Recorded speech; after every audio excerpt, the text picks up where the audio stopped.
Salam. Selamat pagi, puji nama Tuhan. Bagaimana kabarnya? Luar biasa ya. Tuhan memberi kuat dan kesehatan hari ini kita mau gunakan untuk menikmati hadirat Tuhan. Haleluya, puji Tuhan. Ya, Bapak Ibu, pujian yang dinyanyikan oleh Guru Eklesia tadi, pujian ciptaan dari seorang yang bernama Fanny Crosby. Bisa ditampilkan Mbak Nanda? Ya. Siapa Fanny Crosby? Dia seorang buta sejak umur 6 minggu. Buta ya? Sejak umur 6 minggu, bisa kita bayangkan? Sejak umur 6 minggu dia sakit panas, kemudian yang mengakibatkan matanya buta.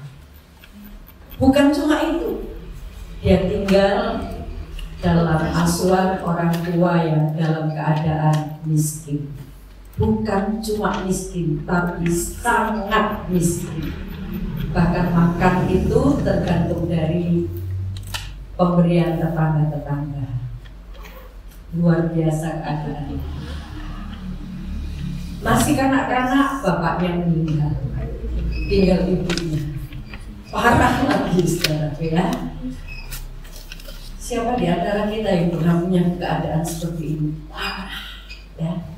Tapi apa yang terjadi? Ibunya tetap menanamkan iman, menanamkan hidup takut akan Tuhan, dan akhirnya dia menjadi seorang komponis, pencipta lagu sampai ribuan, 3.000-an lagu-lagu itu eksis sampai hari ini. Salah satunya dinyanyikan oleh Guru Eklesia tadi, mengubah air mata menjadi apa? Permata. Di balik penderitaan, tetapi hatinya tetap mengasihi Tuhan. Bahkan ada seorang hamba Tuhan, sayang ya, kamu punya potensi, punya karunia yang luar biasa, tapi kamu belum pernah melihat dunia. Dia bilang apa? Aku tidak menyesal. Semua keadaan yang aku nikmati di dalam dunia ini, dan aku tidak menyesal kalau aku tidak bisa melihat dunia. Tapi yang pertama kali aku lihat wajah Yesus. Kalau Tuhan Yesus hadir. Bapak Ibu yang dikasih Tuhan, perjuangannya ketika dia mengalami keadaan yang sangat menderita, bukan cuma kondisi ekonomi, tapi tubuhnya menderita, tapi semangat melayani Tuhan, semangat mencari Tuhan, semangat untuk terus beriman kepada Tuhan tidak pernah mudah. Bagaimana dengan kita? Ketika kita menghadapi penderitaan, belum sepojok kuku irengnya Fanny Crosby, kita sudah mengeluh, marah, ngambek, gak tahu siapa yang harus dimarahi, gak tahu siapa yang harus digambekin. Aku kok begini, aku kok begitu. Layakkah kita marah? Seperti pertanyaan Tuhan kepada Yunus, layakkah kamu marah? Kalau ada pohon untuk menaungi kamu, membuat kamu gigih, dan tiba-tiba dalam sehari pohon itu kering, layakkah kamu marah? Jawab Yunus apa? Aku layak untuk marah. Emangnya siapa kita? Semua keadaan yang Tuhan izinkan, kalau hati kita berkobar mengasihi Tuhan, semua bisa kita lewat. Hati yang mengasihi Tuhan, hati yang bagaikan terkoyak, ya. Hati yang mengasihi Tuhan, hati yang terkoyak. Demikian juga ketika Tuhan mengasihi, hatinya terkoyak. Dia relakan semuanya terkoyak, hancur untuk mengasihi saudara, mengasihi saya. Pertanyaan, apakah kita juga bisa mengasihi Tuhan dengan kerelaan hati yang terkoyak? Kadang-kadang kita menderita sedikit, kita sudah bingung, aduh bagaimana ini, bagaimana ini. Aku nanti kalau sudah tua, ditinggal anak-anakku pergi, aku sendiri bagaimana ini? Anak-anakku kalau tidak ingat aku bagaimana? Semua keadaan yang kita alami yang Tuhan izinkan, tidak pernah Dia tinggal. Sebab itu satu hal yang perlu kita mau pelihara, hati yang mengasihi Tuhan. Dan mengasihi Tuhan kita wujudkan dengan mengasihi sesama. Dan orang mengasihi itu rela berkorban, itu siap terkoyak. Mengasihi itu siap berkorban. Kalau anak muda sedang berpacaran, karena mengasihi siap korban, tinggalkan kepentingan pribadi, bahkan kepentingan orang tua pun ditinggalkan demi kekasih. Bagaimana cinta saudara dengan Tuhan? Dikalahkan oleh cinta kekasihmu sampai rela tinggalkan Tuhan demi kekasihmu. Pagi hari ini kita mau belajar tentang hati yang terkoyak. 1 Yohanes 4 ayat 21 kita baca. 1 Yohanes 4 ayat 21. Kita berdiri bersama-sama dan kita membaca ayat ini bersama-sama. Kalau saudara percaya ini adalah firman Tuhan, aminkan dengan kuat, bahkan lakukan. 1 Yohanes 4 ayat 21, 2, 3. Dan perintah ini kita terima dari Dia, barang siapa mengasihi Allah, ia harus juga mengasihi saudaranya. Amin. Silakan. Haleluya. Perintah ini kita terima dari Dia, dari Tuhan. Barang siapa mengasihi Allah, ia harus juga mengasihi saudaranya. Haleluya. Puji Tuhan ya. Kalau kita mau membuktikan kasih kita kepada Allah ya, tentu kita juga buktikan kasih itu terhadap sesama. Lebih-lebih sesama seiman ya. Kita bisa mengasihi Allah karena apa? Karena Allah lebih dulu mengasihi kita. Allah lebih dulu mengasihi kita. Ketika kita terima anugerah kasih Allah yang melimpah dalam hidup kita, kita baru bilang, luar biasa kasih Tuhan. Aku mau mengasihi. Dan kalau ada orang tidak bisa mengasihi Allah karena sesuatu hal, mungkin itu kekasihmu, mungkin itu pacarmu, mungkin itu harta bendamu, mungkin itu jabatanmu. Pertanyaan besar, sudahkah dia menerima kasih Allah? Kalau kita sudah menerima kasih Allah, kita akan mampu mengasihi Tuhan dan membuktikannya melalui mengasihi sesama manusia. Dan kasih Tuhan, Tuhan yang mengasihi kita ini dibuktikan ya. Bukan coba berkata aku mengasihimu, tapi dibuktikan dengan pengorbanan yang luar biasa. Pagi hari ini kita peringati pengorbanan Tuhan, pengorbanan di kayu salib. Jangan kita cuma membayangkan, oh Tuhan Yesus disalib untuk dosa. Kalau saudara benar-benar ada saat itu, gak bakal tega. Sebelum disalib dia dihancurkan. Untuk siapa? Untuk saudara dan saya. Untuk mendamaikan saudara dan saya dengan Bapa. Kenapa didamaikan? Karena ketika manusia jatuh dalam dosa, kita ini bermusuhan dengan Bapa. Barang siapa hidup di dalam dagingnya, hidup memuaskan hawa nafsunya, dia menjadi musuh. Lah musuh ini loh perlu didamaikan saudara. Dan perdamaian itu mahal harga. dia harus hancur. Haleluya. Kalau kita mengingat ini, kita tidak bisa berhenti untuk mengucap syukur. Kita tidak bisa berhenti untuk tetap setia mengasihi Tuhan. Dan ketika Tuhan mengasihi saudara dan saya, dia relakan tubuhnya terkoyak karena hatinya mengasihi. Tidak peduli tubuhnya hancur. Haleluya. Karena dia mengasihi. Mari kita imbangi kasih Tuhan ini dengan kasih kita kepada Tuhan. Ya. Kita tidak akan pernah menghitung-hitung apa yang sudah kita berikan kepada Tuhan. Kadang banyak orang menghitung-hitung, aku cukup seminggu sekali. Gak usah ikut kebaktian tengah minggu, komsel, gak usah, repot. Saudaraku, seringkali kita menghitung-hitung. Padahal waktu itu Tuhan memberikan kepada kita. Tuhan memberikan waktu kepada kita.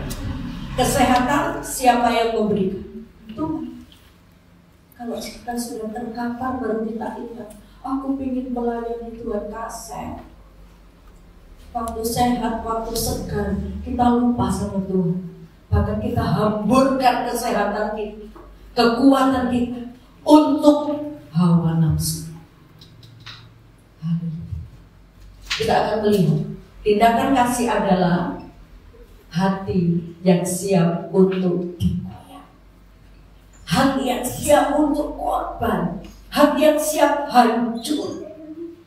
Dan ini diberikan oleh Tuhan melalui sebuah perumpamaan dalam Lukas pasal 10 ayat 25 sampai 37. Lukas pasal 10. Mari kita baca bersama-sama supaya Bapak Ibu juga mengerti isi Alkitab, ya. Karena firman Tuhan itu akan membuat kita hidup. Kita baca dari Lukas 10 ayat 25 sampai 37, kita bergantian, ya. Oke. Saya ayat yang ganjil dan Bapak Ibu adalah ayat yang genap. Dan ayat yang terakhir kita akan baca bersama-sama. Pada suatu kali berdirilah seorang ahli Taurat untuk mencobai Yesus. Katanya, "Guru, apa yang harus diperbuat untuk memperoleh hidup yang kekal?" Jawab Yesus kepadanya, "Apa yang tertulis dalam buku Taurat? Apa yang kau baca?" Jawab orang itu, "Kasihilah Tuhan Allahmu dengan segenap hatimu, dan dengan segenap jiwamu, dan dengan segenap kekuatanmu, dan dengan segenap akal budimu, dan kasihilah sesamamu manusia seperti dirimu sendiri." Kata Yesus kepadanya, "Jawabmu itu benar, perbuatlah demikian, maka engkau akan hidup." Tetapi untuk membenarkan dirinya, orang itu berkata kepada Yesus, "Dan siapakah sesamaku manusia?" Jawab Yesus, "Adalah seorang yang turun dari Yerusalem ke Yeriko. Dia jatuh kena menyamu dan bukan saja merampoknya habis-habisan, tetapi yang juga membunuhnya dan sesudah itu pergi meninggalkannya sama habis." Kebetulan ada seorang imam turun melalui jalan itu. Ia melihat orang itu, tetapi ia melewatinya dari seberang jalan. Demikian juga seorang yang datang ke tempat itu. Ketika dia melihat tempat itu, ia melewatinya dari seberang jalan. Lalu datanglah seorang Samaria yang sedang dalam perjalanan ke tempat itu. Dan ketika ia melihat orang itu, tergeraklah hatinya oleh belas kasihan. Ia pergi kepadanya lalu membalut luka-lukanya. Sesudah ia menyiramnya dengan minyak anggur, kemudian ia menaikkan orang itu ke atas keledai yang berkapanya sendiri, lalu membawanya ke tempat penginapan dan merawatnya. Keesokan harinya ia menyerahkan 2 dinar kepada pemilik penginapan itu. Katanya, rawatlah dia, dan jika kau belanjakan lebih dari ini, aku akan menggantinya waktu aku kembali.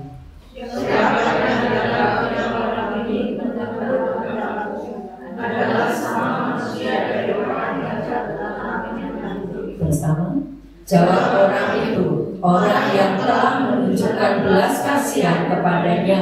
Kata Yesus kepadanya, pergilah dan perbuatlah demikian. Amin. Kisah seorang perempuan Samaria, seorang Samaria ya, yang baik hati. Haleluya. Saudaraku, kita melihat di sini orang Samaria ini tidak bersapa ramah, tidak beramah-tamah dengan orang Yahudi, ya. Orang Samaria itu tidak bertegur sapa dengan baik. Jadi musuh bebuyutan, ya, orang Samaria dan orang Yahudi. Jadi saat turun-temurun tetap menganggap itu musuh, gitu ya. Nah, tetapi anehnya di sini ketika suatu kali berdiri seorang ahli Taurat, dia tanya, apa yang harus aku berbuat supaya aku memperoleh hidup yang dan Yesus jawab, apa yang ada tertulis di sana, ya, hukum yang terutama dan terutama itu apa? Kasihilah Tuhan Allahmu. Gak berhenti di situ ya, koma ya. Kasihilah Tuhan Allahmu dengan terus segenap hati, jiwa, kekuatan. Jadi mengasihi Tuhan itu bukan cuma nyanyi, ya. Buktikan dengan segenap hati, jiwa, kekuatan. Jadi seluruhnya untuk mengasihi Tuhan. Setelah itu kasihi juga sesamamu manusia. Itu pasti otomatis. Kalau kita mengasihi Allah, kita akan bisa tunjukkan kasih kita kepada sesama. Banyak anak muda beralasan ketika berpacaran dengan orang-orang di luar Tuhan, aku mau membawa dia kepada Tuhan. Lamono kamu yang kamu bisa membawa. Kalau kamu yang dibawa, kamu yang diseret. Jangan main-main, jangan bermain api. Haleluya. Kalau kita mengasihi Tuhan, kita tidak akan main-main dengan hidup ini. Haleluya. Miliki prinsip, miliki hati, aku mau mengasihi Tuhan. Dan perempuan Tuhan Yesus ketika ahli Taurat ini menjawab, lakukan itu, kata Tuhan, lakukan itu, tunjukkan. Terus dia tanya, sesama manusia itu yang mana sih? Masa sesama manusia aja nggak tahu? Ya sesama manusia. Haleluya. Dan Tuhan memberikan sebuah perumpamaan. Ada seorang turun dari Yerusalem ke Yeriko. Jadi Yerusalem itu tempatnya agak di perbukitan dan kemudian Yeriko itu agak di lembah. Jadi perjalanannya turun. Seperti kalau saya dari Ketenger, orang-orang bilang naik ya tante. Kalau dari Ketenger mau ke Banyumas, mau turun ya tante. Karena posisinya lebih tinggi ya. Nah, ini ada orang perjalanan dan tiba-tiba ya memang perjalanan ini membahayakan ya, sepi dan banyak perampok-perampok di tengah jalan, bukan perjalanan yang aman. Lah tiba-tiba dia dirampok. Bukan cuma dirampok tapi dianiaya. Sampai apa? Hampir mati. Lewatlah seorang imam. Siapa imam itu? Hamba Tuhan. Full time pendeta. Dia melihat,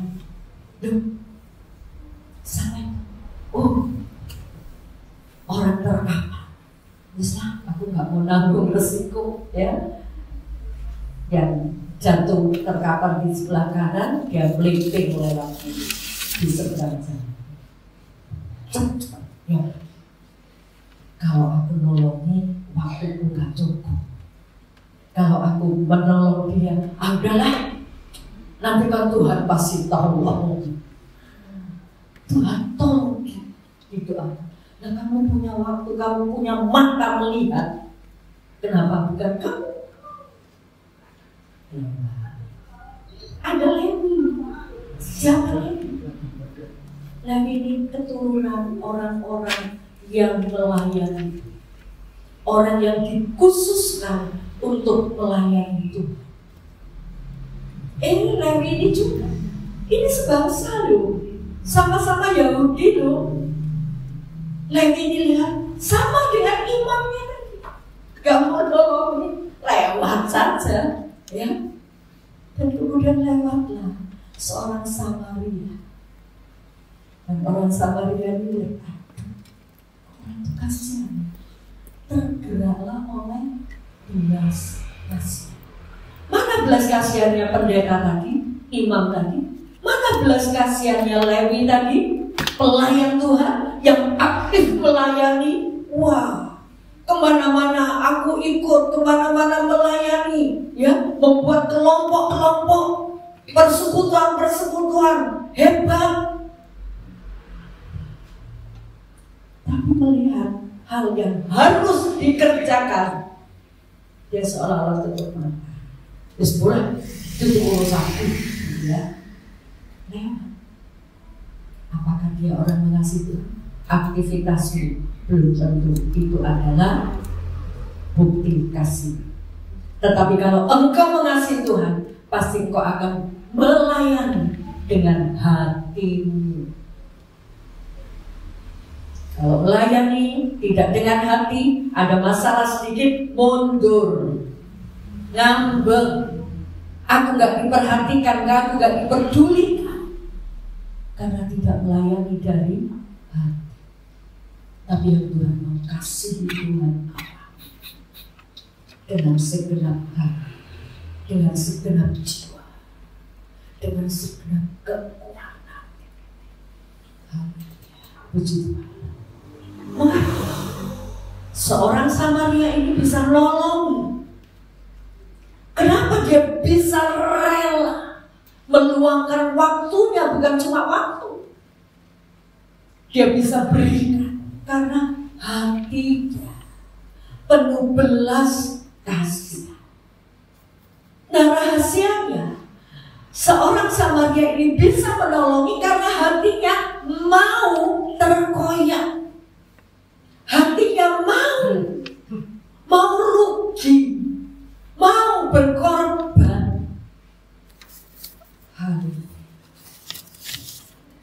Jangan sampai saudaraku, kita cuma ikut Tuhan dari luar. Orang bisa melihat, wow, itu majelis, wow, dia itu orang begini di dalam gereja, mungkin di kampung juga. Tapi saudaraku, lakukanlah semua itu seperti untuk Tuhan. Engkau tidak akan pernah lelah, engkau tidak akan pernah bosan. Pernah mungkin lelah, tetapi semangat mengasihi Tuhan itu akan membakar dia untuk terus siap berkorban bagi Tuhan. Kita melihat rahasia orang Samaria yang baik hati ini mau bisa menolongi sampai tuntas. Apa rahasianya? Karena hatinya siap terkoyak. Dan kita melihat koyakan demi koyakan yang dialami oleh orang Samaria.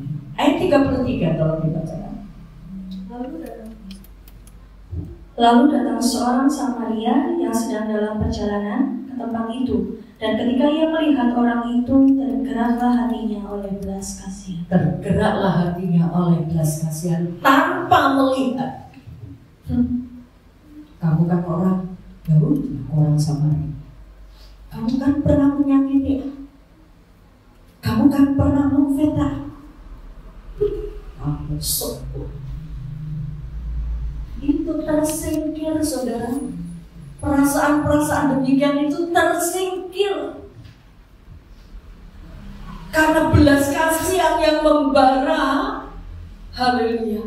Dia tidak melihat itu musuhnya, tapi yang dia lihat ini orang membutuhkan pertolongan. Dia tidak melihat bahwa ini orang yang sudah menyakitiku, orang yang sudah merendahkanku, orang yang tidak mau dikasih tahu, menyepelekanku. Dia buang semua itu. Tapi yang dia lihat ini jiwa yang membutuhkan pertolongan, sehingga apa? Dia bisa mengampuni. Dia tidak melihat itu musuh. Haleluya. Dia melepaskan pengampunan. Haleluya. Mari Bapak Ibu, kalau kita mau mengasihi Allah, jangan menghitung kesalahan orang, lepaskan pengampunan. Dan kasihmu kepada Tuhan itu akan semakin hangat, semakin membara. Haleluya. Kalau kita menghitung kesalahan orang, kalau kita menghitung orang yang menyakiti kita, coba datang rendahkan diri di hadapan Tuhan. Saudara itu salah, saya itu salah. Apa kita tidak pernah menyakiti Tuhan? Sebab itu perlu, saudaraku, kita merendahkan diri, membeberkan Tuhan, ini lo aku. Jangan sampai kita datang berlutut. Kita mengucapkan haleluya, tapi pikiran kita, aduh, aku sakit hati sama dia. Aduh, dia kok tidak peduli dengan aku. Masa aku dibiarkan kayak itu? Kalau saudara datang berlutut berdoa, lihat salib Tuhan. Oleh karena salibnya, dia menyuci, dia menghapus dosa, dia mendamaikan kita dengan Allah. Jadi saudaraku, koyaan pertama yang harus kita lakukan, kita berani mengampuni. Kita tidak menghitung lagi, mengingat aku juga salahku apa sama Tuhan. Mungkin tidak kepada orang itu, tapi kepada yang lain. Dan kalau kita belajar untuk terus mengasihi, mengampuni, melepaskan pengampunan, damai sejahtera luar biasa. Puji Tuhan. Selanjutnya, ini koyakan pertama, ya, mengampuni. Koyakan kedua, ayat 34. Ia pergi kepadanya lalu membalut luka-lukanya. Sudah itu ia menyiraminya dengan minyak dan anggur.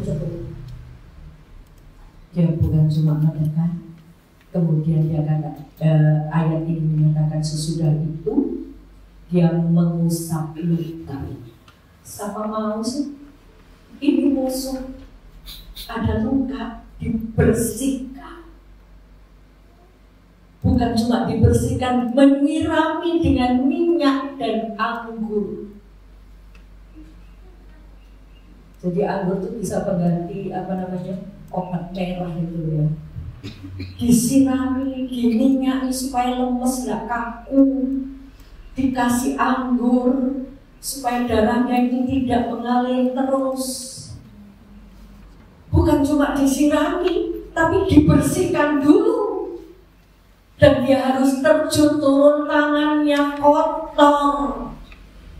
Dan ini dia lakukan karena belas kasih. Amin. Ini koyakan kedua, saudara. Dia tidak memperhitungkan. Kalau aku nolongi, mungkin ada penjahat-penjahat yang masih sembunyi di lekuk-lekuk jalan. Kalau aku nolongi, bisa saja aku nanti jadi korban seperti orang ini. Itu tidak diperhitungkan. Dia terus turun tangan, dia tidak memperhitungkan resiko. Tapi dia lakukan itu semua. Haleluya. Dia membalut luka-lukanya, tak peduli. Mungkin ada penjahat lewat, atau kamu siapa? Apalagi orang ini bukan orang miskin. Dia berangkat dengan naik keledai dan bahkan dia bawa uang untuk bisa membayar. Dia bukan orang miskin. Dia tidak takut hartanya hilang. Dia tidak takut untuk menerima resiko. Dia tidak takut kehilangan waktunya. Haleluya. Karena belas kasih. Bagaimana? Ketika kita mengatakan aku mengasihi Tuhan, kita hitung-hitung berapa yang sudah aku keluarkan untuk Tuhan. Kita hitung-hitung berapa waktu yang sudah aku berikan kepada Tuhan. Berapa kelelahanku. Nanti capek melayani Tuhan itu, capek. Ini orang tidak memperhitungkan. Karena hati dia mengasihi. Mengasihi Tuhan, mengasihi sesama. Dan dia lakukan semua. Mungkin ada orang-orang yang kau kasih, kau layani dengan baik, tetapi orang itu masih saja merasakan pelayanan kita itu tidak baik. Lah apalah. Minta minum dikasih minum keliru, gelasnya bukan itu. Minta makan dikasih makan, udah begini. Salah terus. Salah. Tapi lakukan terus. Ketika kita mengasihi Tuhan, kita melihat itu orang yang perlu dikasih. Koyakan kedua, dia tidak memperhitungkan risiko. Seringkali kita menghitung resiko yang kita hadapi. Kalau aku mau setia kepada Tuhan, kalau aku melayani Tuhan, resiko yang kita, nanti pulangi malam, nanti bagaimana, gitu ya. Banyak sekali pertanyaannya. Tapi ketika hati saudara memarah, haus dan lapar akan Tuhan itu selalu ada. Dan itu tiap hari saya nyanyikan di hadapan Tuhan. Berikan umatku hati yang haus dan lapar akan firman. Yang ketiga, ayat 40. Kemudian ia menaikkan orang itu ke atas keledai tunggangannya sendiri, lalu membawanya ke tempat penginapan dan merawatnya. Waktunya terpotong, bukan cuma untuk membalut luka di tempat, habis itu dibiarkan tinggal pergi. Dia kerjakan sampai tuntas. Dia angkat orang itu naik ke atas keledainya dan dibawa ke tempat penginapan untuk diobati. Klinik, dibawa ke klinik dan dia pesan, ini uang 2 dinar. Kalau ini habis, aku akan tambah. Kalau kamu belanjakan lebih dari ini, aku akan ganti. Dia tidak menolong separuh-separuh. Dia tidak mengasihi separuh-separuh. Tapi dia bawa orang yang terluka, terkapar sampai tuntas. Dibawa ke tempat pengobatan dan diselesaikan. Ada orang yang bisa merawat, ada obat-obat yang lengkap, ada tabib yang bisa mengobati. Dia tahu dan bahkan dia membayar uang. Bukan dia bilang, ini loh orang yang terkapar, gak tahu identitasnya mana, siapa, aku gak ngerti, tolong dirawat. Ini bukan keluarga saya, tak tinggal ya. Tapi dia bilang, rawat, ini uang 2 dinar. Kalau engkau belanjakan lebih dari ini, akan hatinya siap terkoyak. Kenapa dia bisa menolong seperti itu? Karena hatinya ini mau hancur, mau terkoyak. Haleluya. Yang keempat, ayat 35. Keesokan harinya ia menyerahkan 2 dinar kepada pemilik penginapan itu, katanya, rawatlah dia dan jika kau belanjakan lebih dari ini, aku akan menggantinya waktu aku kembali. Haleluya. Luar biasa. Rawat sampai sembuh. Dia tidak separuh-separuh, tidak melayani Tuhan separuh-separuh, tidak ikut Tuhan separuh-separuh. Kalau ada waktu aku setia, kalau tidak ada waktu enggak. Kalau aku ditolong aku setia, kalau enggak ditolong aku enggak. Oh saudaraku, mari, kalau Tuhan siap terkoyak seluruhnya, seluruh tubuhnya hancur, kenapa kita masih menghitung itu? Untuk memberikan waktu kita, tenaga kita, pikiran kita, kita hitung itu. Haleluya. Dan ketika kita tidak pernah menghitung itu, tahukah saudara siapa Tuhanmu? Dia pencipta langit dan bumi, dia penguasa Allah. Dia sanggup mengganti, dia sanggup melimpah. Haleluya. Air sejuk secangkir saja tidak kehilangan upah, apalagi ketika segenap hidup kita untuk Tuhan. Dia tidak pernah mau berhutang. Haleluya. Dia tidak pernah mau berhutang. Sekali lagi, jangan kita menghitung utang kita itu jauh lebih banyak, jauh lebih banyak daripada apa yang Tuhan sudah berikan kepada. Haleluya.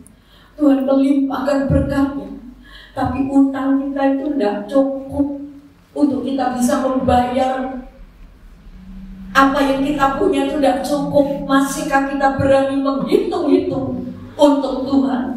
Waktumu, tenagamu, pikiranmu, harta bendamu. Haleluya. Dan saya sudah merasakan semua ini. Haleluya. Mari Bapak Ibu yang dikasihi Tuhan, jika hati dan tubuh Tuhan terkoyak hanya untuk saudara, untuk saya, bahkan ketika dia harus menghadapi salib itu, dia diliputi ketakutan karena membayangkan hancurnya tubuh. Tapi dia tidak pernah mundur, dia maju terus, dia terima semua itu. Satu hal yang membuat dia sedih, ketika dosa itu tertimpa ke atas tubuh dan itu harus hancur, itulah hukuman yang dia terima. Dan dia teriak, Bapa, mengapa engkau tinggalkan aku? Eloi, Eloi, lama sabachthani. Bapa, mengapa engkau meninggalkan aku? Tuhan Yesus merasa ditinggalkan Bapaknya karena apa? Menerima dosa saudara, dosa saya tertumpuk ke atas tubuh. Dan itu yang membuat hati Tuhan. Bagaimana dengan kita? Ketika kita berkacang di dalam dosa, ketika kita meluapkan hawa nafsu kita, terus kita melakukan dosa, tidakkah kita merasa sedih? Karena dosa itu membuat pemisah antara manusia dengan Allah. Atau kita happy di sana? Pertanyaan besar, ini orang Kristen sejati apa orang Kristen palsu? Ya, satu saat akan saya sampaikan orang Kristen sejati dan orang Kristen palsu. Mari saudaraku, ayo, jangan kita lagi menghitung itu. Kita berani terkoyak untuk Tuhan, berani hancur. Hati yang mengasihi adalah hati yang siap terkoyak. Haleluya. Masihkah kita mau menghitung-hitung pengorbanan kita untuk Tuhan? Apalagi yang kita mau tuntut dari Tuhan. Kadang-kadang kita datang beribadah dengan kesukaran, dengan hujan, ya, dengan jarak yang jauh. Kita sudah mengeluh, kita sudah khawatir ini, khawatir itu, menghadapi kenyataan hidup, khawatir ini, khawatir itu. Padahal Tuhan itu tidak pernah tinggalkan. Fanny Crosby, dia menderita, bukan cuma buta, tapi dia hidup dalam kemiskinan. Tapi iman dia tetap membara. Dia tidak pernah protes dengan Tuhan. Dia tidak pernah menyesali keadaan. Tapi dia tetap mengasihi. Hari ini saya ingin mengajak Bapak Ibu sidang jemaat di tempat ini mengasihi Tuhan dengan segenap hati, segenap jiwa, segenap kekuatan. Haleluya, puji Tuhan. Ya, pengorbanan Tuhan tidak bisa kita bayar, tidak bisa kita. Dan ketika kita ikut Tuhan, justru kita akan mendapat upah. Tadi kita nyanyi, Yesus itu satu-satunya penolong yang sungguh. Haleluya. Mari Bapak Ibu, ketika kita punya masalah, saudara-saudara, saudara, ya bagaimana lagi? Saya berkata kepada seorang ibu, Bu, perjuangkan anakmu, perjuangkan keluarga. Jangan menyerah kalah. Lah, mau orang kenal diomongin. Tapi saudara bisa berdoa, ibu bisa berdoa. Tuhan lebih berkuasa untuk mencegah langkah anak-anakmu yang tidak baik. Tuhan lebih berkuasa. Katakan itu, kita punya Tuhan. Haleluya. Jangan takut dengan ancaman. Haleluya. Wah, kalau saya kencengin nanti dia marah.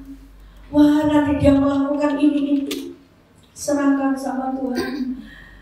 Apa yang Tuhan tidak bisa lakukan, seluruh kehidupan saudara dan saya ini ada di tangan Tuhan. Kalau dia mau melakukan sesuatu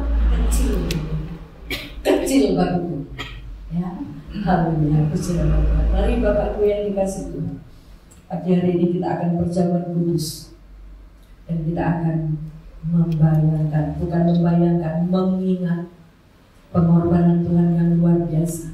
Tanpa pengorbanan Tuhan, saudara dan saya adalah warga saudara.